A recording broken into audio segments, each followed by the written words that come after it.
annihilate every single Jew in Israel, place it within Islamic State, and eventually have a state like ISIS. And that what they did on October 7th with the, barbaric slaughter, that's the point.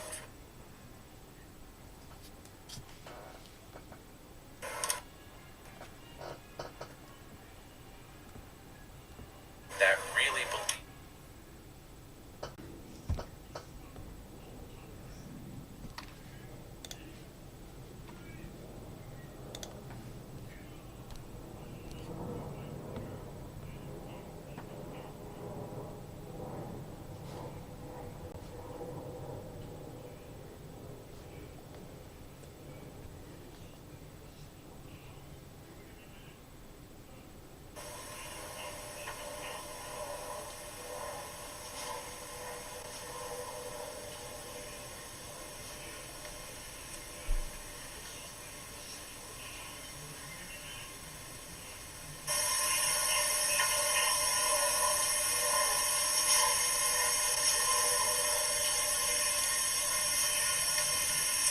I browse this sub regularly, and since the IP conflict started, many heavily upvoted posts here have been getting more and more deranged while losing all semblance of nuance. Think r/forwards for grandma. Infinite charitability for Israel, little and positive people.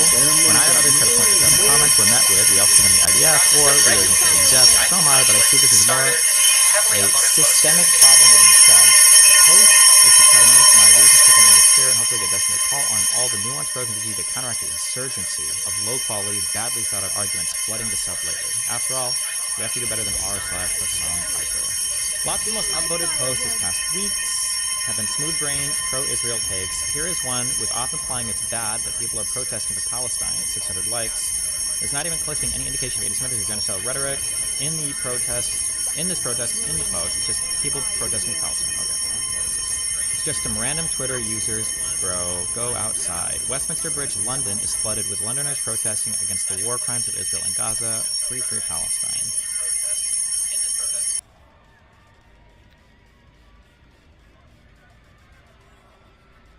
Hello? Do my monitors die? Oh no, it's Twitter video. Hashtag Israeli New Nazism. What are the... So I think this guy, the point of this post in the title is probably to say that, like, obviously our online rhetoric is influencing people in real life. Let's see. First, I would comment. LOL, signs says ceasefire now. I hope Hamas listens. Stop the war. Sentiments are at best lazy. At worst, until shoot us honest. Sure, we'd all love all wars to cease, but if it were simple as stop fighting dudes, we never have any conflict. Okay, these two comments are fine, I think. You're allowed your opinion, and then their right to demonstrate. Well, that's a good comment. True. Don't you know people protesting over the mere fact of posting the atrocities is going on right now in Palestine to bring focus and attention to raise international pressure is all completely useless, should be mocked. Oh, and this guy's even is defending the protest. Well, hold on. These two are in support of the protest. I think that's fine. Good job, guys. I'm proud of you. Third comment. Y'all will lose this optics war if you just point a Muslim peacefully protesting and immediately call them Hamas sympathizers. There are tons of videos of people actually being anti-Semitic. This is just a protest. Okay. Third comment. Seems fine. I went to London today, made a friend without knowing about this protest beforehand. I was surprised how big it was. Something like 1,000 police to be called a monitor event. Okay. Been a crazy amount of online footage of the aftermath of the airstrikes. Lots of parents holding pieces of their children, like that Pushfield protest. I'm sure to believing a march this size being purely driven by rabid genocidal anti-Semitism was probably really satisfying, but we can be adults here. Okay. I think he has, okay. Strike one. This is a really bad example for him. I think that post was totally fine, and I think the comments were really good. There's not even close to being any indication of anti-Semitism or genocidal rhetoric in the protest, in this post. It's just people protesting for Palestine, which the comments all... I think he's pointing the comments that agree with them. The post itself is stupid. I don't think the post itself is that stupid. I think the post was just saying that, like, online can affect real life shit. You could argue that the implication is that online genocide denial, or I'm sorry, online genocidal anti-Semitic stuff causes real life anti-Semitic stuff. I guess you could probably say that maybe that's implied in the title, but I think the comments are pretty reasonable, so. Then you have shit like this, 1.6k likes. Amy Schumer posting a meme of protesters holding signs saying Gazans, Jewish girls in self-defense, beheading is resistant, stabbing parents in front of children is legal. Now, admittedly, this is funny, and it does depict how logically and heartlessly many protesters and looking streamers have been acting, but it feels like memes like this are the beginning and end of thinking about the conflict committing the sub. Sure, you can complain all you want about insane leftists, and there are a ton of them, but these types of posts make it seem like there are no reasonable pro-Palestinian voices, which seems like the sentiment of many of us upvoting. It isn't unreasonable to see so many Palestinian civilians dying and wanting it to stop. Okay, I don't...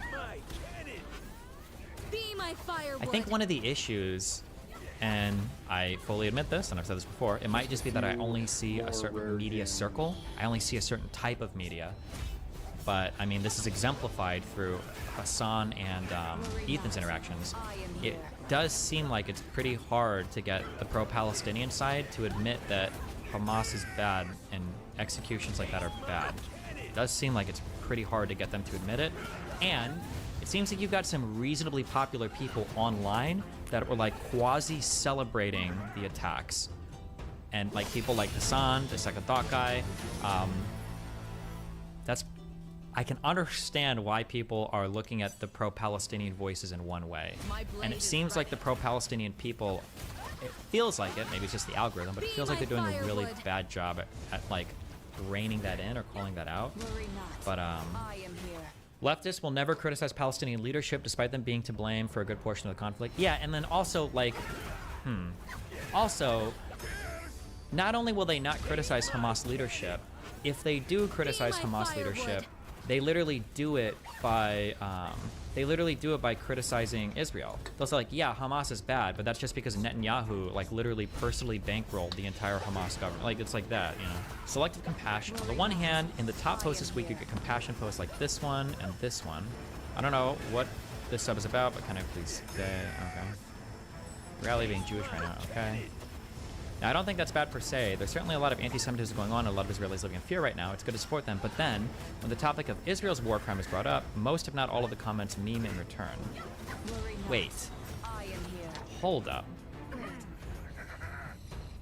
My understanding is that one of the most popular posts, I think, in the history of my subreddit right now, is actually this, is the satellite images showing the destruction in Gaza. This is literally the most upvoted post in the history of my subreddit. My blade is ready. And all of the comments seem to be saying, like, probably not good to blow a whole bunch of shit up. Worry not. I am here. Shows us the rate of destruction, not good to create future terrorists. I have no idea how this conflict will be resolved peacefully both sides. I don't know what anyone does. Oh, I'm just an angry video game player. Such terrible destruction. It'd be a miracle the loss of life after this was low. This is the most popular post in my entire subreddit of all time. Okay, Israel is literally destroying entire Gaza neighborhoods, killing whole families, and calling for evacuations while bombing the point of origin and the destination, and half the sub is like, this is all Hamas's fault. Yeah, I feel like this guy's only looking at... Ugh. Okay, I'm done. Let's see, that is addressed? Wait, where? Also, if you doubt the number of deaths so far, you should be skeptical of your skepticism. I didn't know this from the start, but apparently Gazan Health Ministry, despite being a part of Hamas, is not really the military wing of Hamas we know and hate. Apparently both the UN and the USA have used their death and injury statistics in the past. Also, the Gazan Health Ministry said there were 500 deaths in hospital strike in the 18th as mainstream media. Apparently Al Jazeera English misquoted Al Jazeera Arabic, and every mainstream media ran with the source. Gazan Health Ministry said upper 500 victims, which can include injuries. Oh, hold on. Right? The first post this week was about the destruction of Gaza. Ad Financial's wrong. Our sub is not biased. Yes, it was the most upvoted post, however. It is literally the only post in the top 20 this week that is vaguely pro-Palestine. The rest are either broadly pro-Israel, pro-Jews, anti-Hamas, or memes. Let's see. Let's just check. I'm curious. So we have Jewish students at Cooper Union. This is pro-Israel, pro-Jew. This is Brianna Wu is probably pro-Israel, pro-Jew. This is fighting with the H3H3 subreddit. This is... I guess you could roughly say this is pro-Israel, pro-Jew. This is H3H3 stuff. Do you count supporting Ethan as that pro-Jew? Maybe? These are like memes. Maybe you might count this as pro-Israel. This is for sure pro-Israel. Another Israel sympathetic post. Be my firewood. I don't know why these stupid memes were upvoted so much. Worry not. Yeah, I'd say this week, almost all of them are either memes or pro-Israel. That's true. I think a lot of the subreddit, maybe even Destiny himself, I don't know, is taking Israel at its word about how all of this destruction and loss of life is necessary. I don't agree with that because from all I've seen, Israel is being reckless with how they are bombing the Gaza Strip. Yes, terrorists are dying, but too many civilians are dying as well. This is incomprehensible. This paragraph doesn't make any sense. Is Israel being reckless with the bombing the Gaza Strip? I don't know if that's true or not. The thing that I said before was, if somebody says like everybody dying is a civilian, that's probably not true. But also there probably is a loss of life. Like I doubt they're just lying about all the numbers. I'm sure there are like a lot of people dying in the Gaza Strip right now. But like, is Israel being reckless? I don't know. I don't know enough to make that decision. It'd be interesting to see an article about like the recklessness of Israeli bombings or something, because it could be. I haven't seen that substantiated anywhere, and just seeing them bomb stuff is not enough to call them reckless. Like, what does it mean when we say too many civilians are dying? It's getting to the point where I know people who died in Gaza. Yeah, I don't know. Let's see. Poor thinking. It feels like in the minds of a lot of people, the following statements are uncontroversially true. Ceasefire can only benefit Hamas. The bombing campaign has to continue to kill Hamas terrorists. This is all the fault of Hamas in the first place. While I condemn the IDF, I don't think any of them are above criticism, but my 2 cents. Maybe, but it also helps civilians who are homeless after having to evacuate, who are getting bombed right now. How much longer can this bombing campaign take? Are we to simultaneously believe that Israel started firing rockets at Hamas targets whose locations they know precisely enough to minimize casualties, and they are receiving enough live on-the-ground precise information to justify ramping up the amount of bombing? Wait, when we say how much longer should the bombing campaign take, isn't it good that the bombing campaign is taking a long time? Isn't that what we'd want? Isn't that what's implied by, like, precision strikes? Because, like, if Israel wanted to, couldn't they just do, like, 1 day of, like, insane carpet bombing and just, like, f everything up? If they wanted to, like, couldn't it? But I'm not sure. I could be right or wrong. I don't know. Like,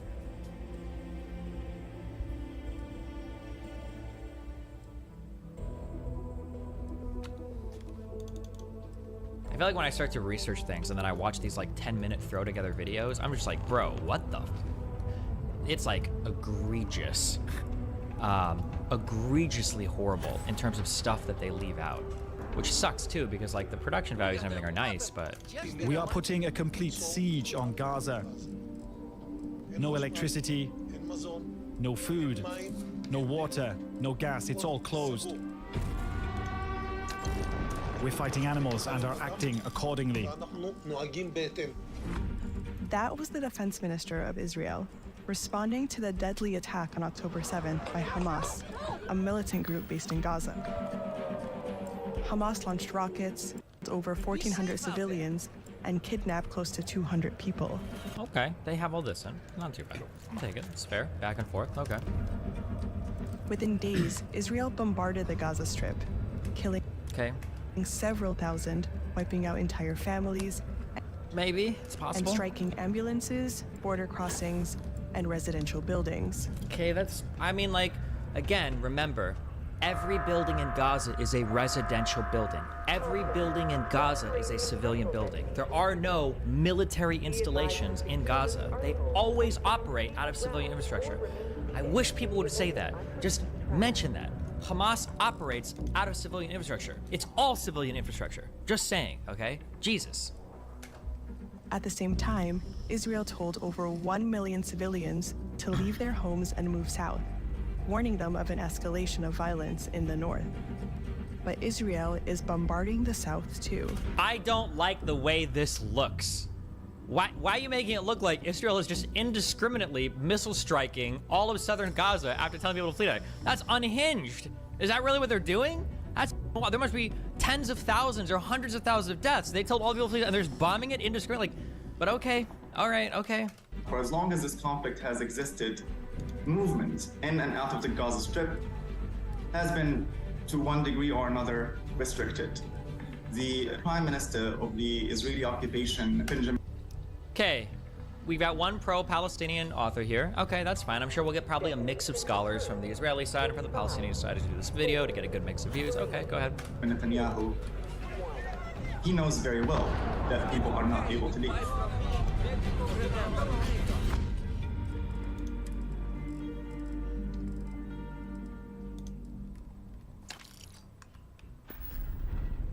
The Gaza Strip is the smaller of the 2 Palestinian territories occupied by Israel since 1967. This sliver of land, only 25 miles. Why did they occupy them in 67?